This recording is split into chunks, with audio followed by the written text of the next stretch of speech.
Good evening. ഇന്നത്തെ രാഗം ഖമാസാണ്. ഖമാസിലെ ഒരു സ്വരജതിയാണ് വായിക്കുന്നത്.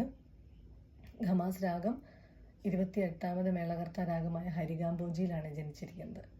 വീണയിൽ ഖമാസ് വായിക്കുമ്പോഴുള്ള പ്രത്യേകത, ഗായിൽ തന്നെയാണ് നമ്മൾ മാ വായിക്കുന്നത്, ധായിൽ തന്നെ ഗമകം കൊടുത്തിട്ടാണ് നീ വായിക്കുന്നത്. അപ്പം ഇന്നത്തെ ഈ വീഡിയോയിൽ ഖമാസ് രാഗത്തിൻ്റെ സ്വരജതിയുടെ പല്ലവി അനുപല്ലവിയാണ് വായിക്കുന്നത്.